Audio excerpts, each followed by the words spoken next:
Urban FM 104.5. Urban FM 104.5. Vous êtes sur les 104.5 Urban FM, la station urbaine. Ce matin, on a un invité spécial, Big Will. Bonjour. Big Will, bonjour. Bonjour Dafresh, bonjour Comment à tu tous. vas? Ça va bien, bonjour à tous les auditeurs. C'est le président de la Fédération gabonaise de basketball, il s'appelle Willy Conrad Assoko. Hein? C'est ça, Pépé? Exactement, c'est ça. Voilà, avec lui, on va parler du protocole sanitaire proposé par la Fédération gabonaise de basket. Oui. Et des gens peuvent revenir sur l'actualité sportive avant de démarrer avec notre invité. Bon, là, tu sais, l'actualité sportive hors de nos frontières, peut-être. On a déjà un faux sport. Sur le plan national, on sait. Puisque sur le plan national. Voilà, sur le plan national, on sait qu'il n'y a rien de. Mais René Ruth a dit que le président de la FEGAFOOT, il a dit quoi? Que je crois. Il est confiant pour la CAN. Mais c'est tout à fait normal. Non, je dis c'est logique qu'un président de fédération, lorsqu'il engage son équipe nationale dans une compétition, soit confiant. C'est normal. Même s'il n'y a pas la confiance. Moi, je vous ai donné quelques arguments ici.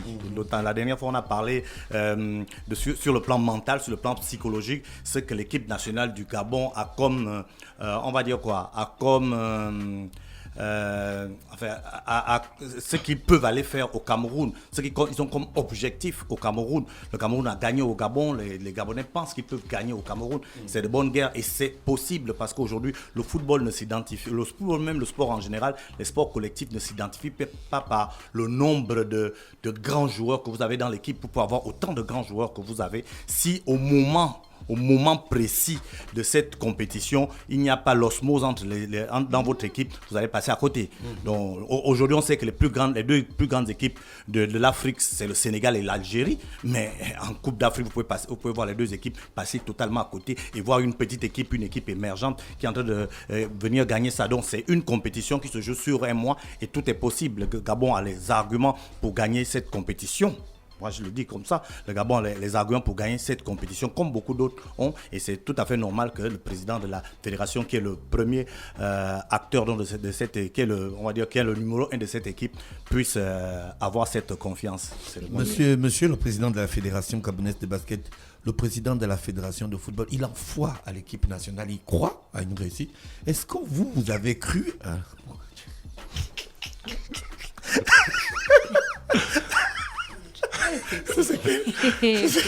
Ça, c'est quel... Mais laisse la question, terminer sa phrase. Il n'a pas encore posé la question. Laisse Dafresh terminer sa phrase. Allez-y. C'est à cause de ça qu'on me parle mal dehors. Est-ce que vous avez fond l'équipe gabonaise de basket? Bien sûr, Parce absolument. que vous êtes allé essuyer des échecs cuisants à l'étranger, des scores qui, on dirait des films d'action. Alors c'est... On dirait Space Jam. Non, là, quand même, je suis pas d'accord. Alors, moi, je crois au potentiel illimité de la jeunesse gabonaise. Je crois au potentiel. Non, on ne parle pas de la jeunesse gabonaise. Je on parle crois, des basketteurs.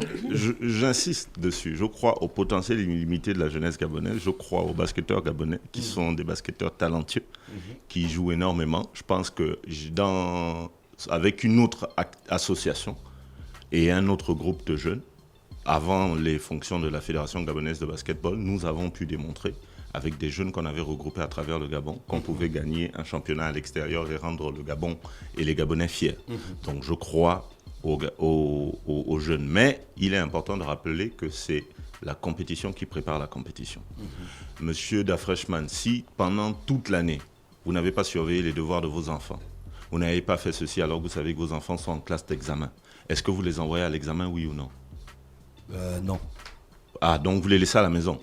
Ils ne passent pas l'examen alors que vous ne les avez pas préparés. Alors que non, quand un enfant ne se prépare pas bien, c'est pas la faute de l'enfant. C'est la faute du parent. C'est la faute du parent. C'est la faute de la Fédération gabonaise de basketball. C'est la faute des autorités qui ne mettent pas en place des choses pour qu'on joue sur le plan national. C'est la faute de tout le monde. Au bout d'un moment, il faut assumer et faire en sorte que ça aille différemment. Ça, il faut le dire clairement. Donc pourquoi vous les avez envoyés? On les a envoyés parce pourquoi on ne va pas les envoyer? Pourquoi ils ne devraient pas être en compétition avec les autres jeunes de leur âge? Parce que nous ne sommes pas capables de leur proposer un championnat national. Pourquoi? Mais vous attendez à quel score en les envoyant? Nous, on Sans s'attendait à préparation. commencer avec eux dans le cadre d'un programme défini. Il faut bien commencer quelque part. Si c'était à refaire, on le referait de la même façon avec les moyens qui sont les nôtres.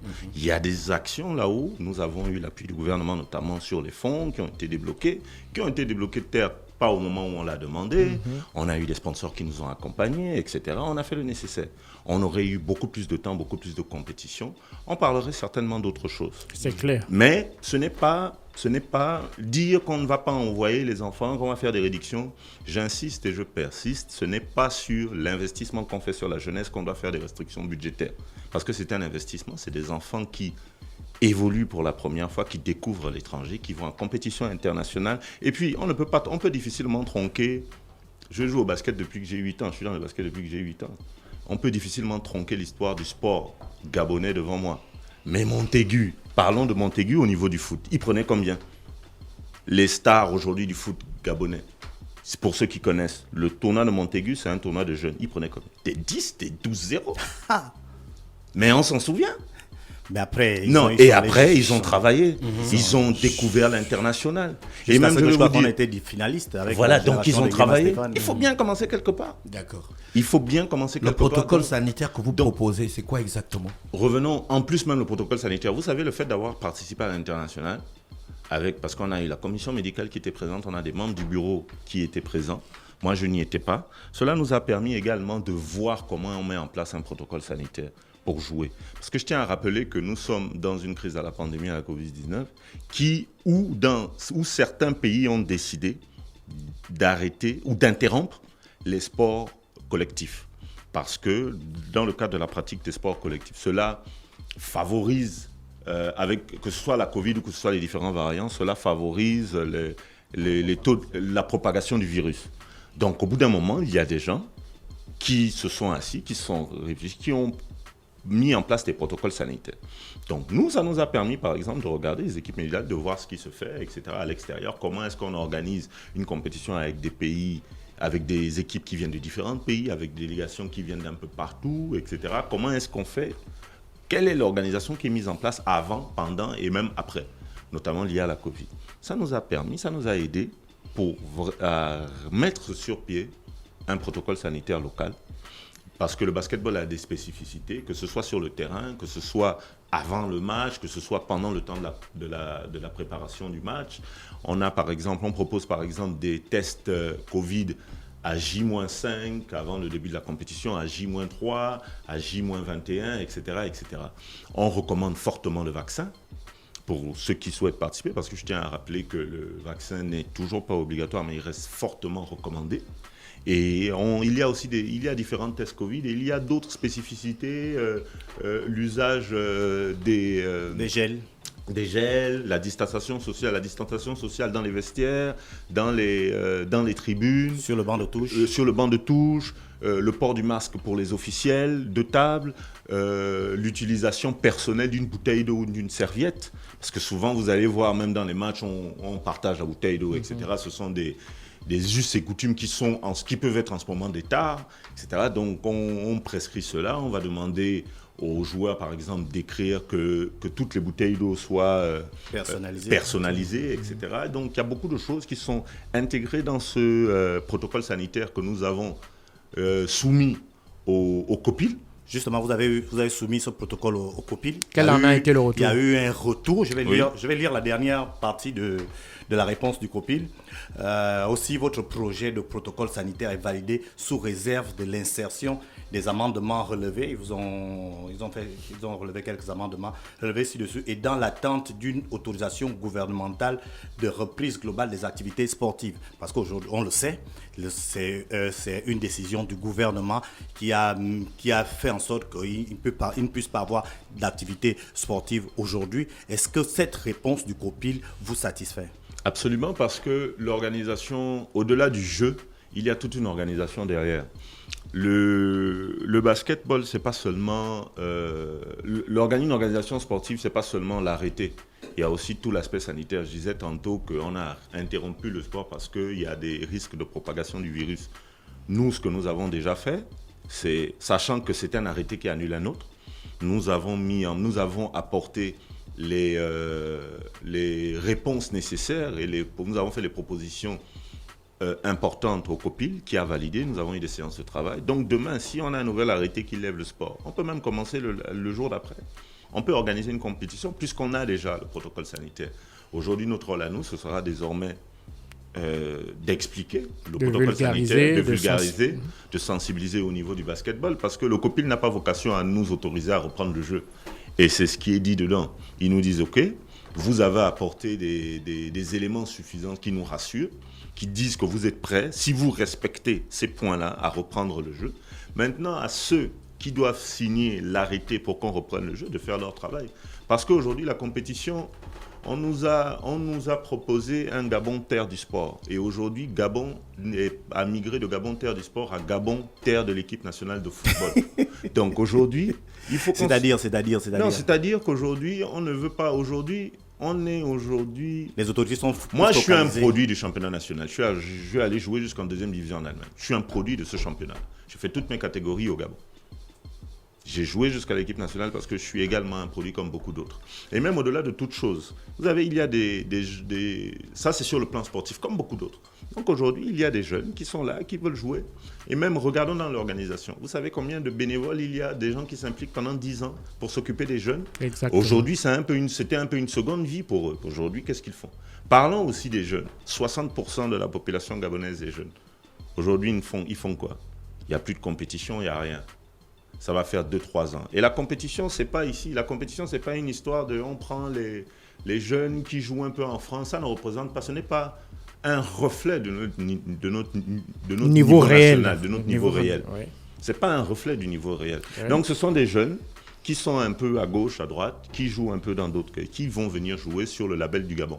Est-ce que cela représente le niveau réel? Mais ça représente le Gabon, puisque ce sont des Gabonais, même s'ils sont à l'étranger. Ok, d'accord. C'est pas le niveau réel. C'est pas le niveau réel. Est-ce que l'objectif est de représenter le niveau réel du championnat national? Non, l'objectif aussi, ce n'est pas d'aller à la compétition juste pour y aller. Non, si vous avez des capacités, si vous avez des joueurs. Est-ce que ça veut dire qu'aujourd'hui, pour jouer en équipe nationale, il faut jouer à l'extérieur du Gabon? Alors, en fait, c'est ça la question. Notre objectif, c'est que si vous avez des joueurs qui jouent à l'étranger, qui sont gabonais, est-ce qu'eux aussi, ils ne doivent pas être dans l'équipe nationale? Non, on n'a pas dit ça. On a envie de... On n'a pas dit ça. S'ils ont le niveau, On n'a pas dit ça. ils jouent. Aujourd'hui, cela crée d'abord, notre rôle à nous, c'est de proposer de faire des propositions d'épanouissement aux jeunes. Ouais. Voilà. À travers le sport. À travers le sport, à travers l'éducation par le sport. Aujourd'hui, ça va faire 3 ans que ce n'est pas fait. C'est une chose qui est claire. Aujourd'hui, maintenant, il faut renverser la tendance. Aujourd'hui, on a su démontrer qu'avec un protocole sanitaire, on peut apporter les garanties nécessaires pour éviter ou protéger, réduire la propagation du virus dans le cadre d'une activité sportive. Maintenant, aux autorités de signer ce décret pour qu'on puisse jouer au basket, pour qu'on puisse jouer au foot, pour qu'on puisse pratiquer des sports collectifs. Aujourd'hui, ça crée même une fracture. On a même l'impression qu'il faut être à l'étranger pour pratiquer le sport et Gabon. pour faire partie de l'équipe nationale. C'est ça le problème. Voilà, donc ça crée donc une fracture. Ça crée donc une fracture. Alors moi j'ai fait... Oui. On a fait le tour du Gabon. Nous avons vu des jeunes à Tchibanga. Nous avons vu des jeunes à Makokou. Qui peuvent porter qui sont gabonais, qui ne sont pas plus gabonais que ceux qui sont à l'étranger. Pourquoi? Parce que, c'est pour ça que j'ai posé la question à Dafreshman tout à l'heure, en disant, parce que nous ne sommes pas capables de mettre en place un championnat pour que les jeunes au Gabon jouent, on va leur dire, vous ne partez pas. Mais les jeunes aujourd'hui sont open mind. Ici, sur la table, nous avons des amis au Ghana, au Cameroun, un peu partout. Là-bas, ils jouent. On voyage, on voit ce qui se passe. Aujourd'hui, nous avons apporté les garanties. Nous, ce que nous souhaitons maintenant, c'est de faire en sorte que l'arrêté soit signé pour que cet arrêté nous permette d'organiser le jeu. Oui, maintenant vous avez dit que vous avez mis en place le protocole sanitaire et que si l'arrêté ou le décret est levé, demain vous pouvez jouer. Mais lorsqu'on regarde bien ce protocole, on se rend compte qu'il faut beaucoup de moyens, notamment les moyens financiers, parce qu'il faut la répétition des tests Covid, l'achat des masques et autres. Comment vos différentes équipes qui devraient participer au championnat national ou aux différents championnats de province, où ils vont trouver cet argent? Vous savez, si elles veulent jouer, elles vont s'organiser, ces équipes. C'est tout simple. C'est aussi simple. On ne fait pas d'omelette sans casser des œufs. Nous, notre rôle à nous, c'est de mettre en place ces conditions pour qu'elles jouent. Et il faut qu'on arrête de penser que les clubs, souvent, il y a des gens qui créent des clubs. Je tiens à saluer, même au niveau du basket, il y a énormément de gens qui mettent les moyens. Je pense à plein d'associations. Je ne citerai pas tout le monde ici pour éviter des frustrations ou quoi, mais on salue le travail, qui donne énormément de leurs propres moyens. Donc si on leur dit, voilà, et on peut même commencer de façon progressive. On peut commencer par exemple avec les petites catégories. Parce que nous, notre objectif, c'est vraiment de former la prochaine génération.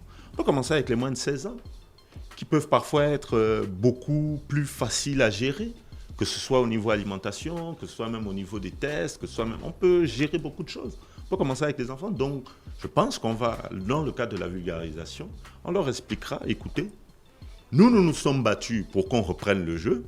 Voici le protocole sanitaire. Voilà en moyenne ce que ça va coûter. Nous allons aussi nous rapprocher des centres agréés parce qu'il y en a beaucoup aujourd'hui. Il y a des gens qui font des tests, il y a des gens qui font des vaccins pour essayer de négocier des tarifs, pour proposer quelque chose. Il est important que les jeunes jouent. La compétition que nous avons aujourd'hui, le Gabon est un modèle dans beaucoup de secteurs. On a vu récemment dans l'environnement, dans d'autres secteurs. Sur le plan du sport, c'est une honte. Alors que la compétition, c'est la compétition qui prépare la compétition. Nous sommes en compétition. Les jeunes doivent d'abord être en compétition entre eux-mêmes. C'est-à-dire un jeune Gabonais qui soit de Mouila, Lambaréné, Oyem, Koulamoutou ou Tchibanga, ils doivent être en compétition. Et après, ils doivent aussi être en compétition avec les jeunes qui sont de la diaspora. Ce n'est pas parce qu'on est dans la diaspora qu'on joue en France qu'on est forcément meilleur que les autres. Exact.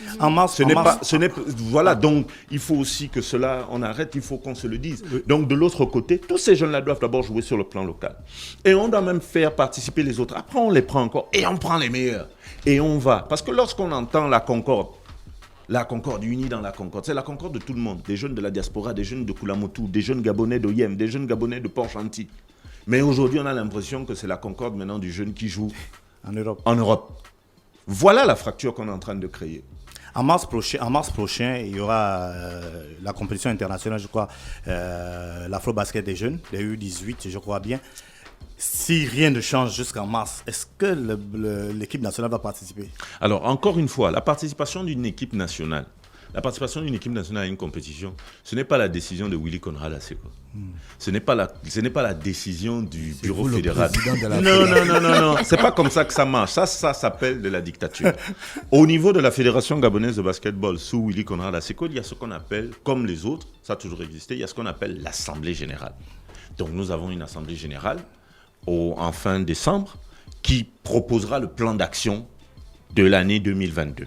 Nous allons leur présenter le planning annuel avec toutes les compétitions. L'Assemblée générale votera, Yoban FM sera invité. Si les gars disent, si l'Assemblée générale dit, parce que c'est ce qui s'est passé aussi avec les jeunes, c'est ce que les gens oublient. Il y a ceux qu'on ne s'est pas levé, il a dit, il a déposé ses enfants à l'école, et après il a dit, je vais engager les moins de 16 ans. Non, c'est pas comme ça que ça marche. Il y a un plan d'action qui est proposé. L'Assemblée générale, ce plan d'action est proposé à l'Assemblée générale valide. Donc ça veut dire que tout le monde était d'accord pour les U16 qui sont partis. Tout le monde était d'accord. Mais pourquoi après on a eu l'impression que c'était... On avait déjà parlé de ça ici. Non, c'est pas... Tu vas encore parler de ça. Ceux qui ne sont... Non, c'est juste ceux qui ne sont une pas... question. On a eu vraiment, il y a eu une cassure entre ceux qui ne voulaient pas, que la majorité des présidents de clubs ne voulaient pas, mais que vous avez imposé. La vraie question, c'est est-ce qu'ils ne veulent pas ou est-ce qu'ils font partie du quorum qui décide. C'est même vous pouvez avoir une loi qui est votée au sein de l'Assemblée nationale. Monsieur Pépé, Monsieur Dafresh, si vous n'êtes pas député, vous pouvez donner votre avis. Mais ce qui est important, c'est de faire partie du quorum et des députés. Donc, lorsque vous avez une association qui est légale, qui fait partie du quorum, vous prenez part au débat de l'Assemblée générale. Voilà, en fait, je ne sais pas comment je peux l'expliquer. C'est bien dit. Voilà, donc, aujourd'hui, si ce quorum-là, de personnes arrivent, on leur propose, on fait le plan d'action, on leur dit, voilà les U18, ils nous disent, engagez les enfants. La prochaine étape, c'est, nous, c'est ce qu'on a fait avec les moins de 16 ans. Nous avons écrit au ministre, nous avons écrit en janvier, il nous a répondu en avril. On a fait des propositions, on a demandé qu'on engage les jeunes et qu'on joue. Vous avez écrit le ministre en janvier, il répond en avril. Oui, il nous a répondu en avril. On a la lettre. Avec l'équipe nationale. Voilà, et on a eu la lettre en avril. On avait proposé Mais il était dans les temps. Non, chacun fait son travail. Nous, voilà. Il Donc, n'a pas dit qu'il n'était pas dans les voilà, temps. j'ai pas dit qu'il n'était pas dans le temps. Je Il a reste juste factuel. dit, il donne des dates. Je Les reste dates. factuel. Oui, d'accord. Donc, nous avons demandé qu'on engage les équipes et on a demandé qu'on ouvre le centre fédéral de moins de 16 ans. On nous a dit, n'ouvrez pas le centre fédéral qui permettrait aux jeunes de mieux se préparer. Mais on nous répond en avril et vous dit, vous pouvez participer. Donc, pour les moins de 18 ans, nous allons faire la même chose. Si l'Assemblée générale valide, on va écrire au ministre. On va dire, voilà notre programme d'activité, voilà le budget qui est adossé. On attend la réponse. En parallèle, on va faire un travail. Mais nous ferons des propositions aux autorités. Et après, on verra. Et après, à la fin, on peut aussi nous dire, vous ne partez pas. L'équipe nationale appartient au Gabon. Après, on advisera. Si on estime que nos jeunes ne doivent pas être en compétition, parce que les jeunes de 16 ans, qui avaient 16 ans aujourd'hui, je vais vous raconter une anecdote. Ils auront 18 ans demain. Ils auront 18 ans dans 1 an, dans 2 ans.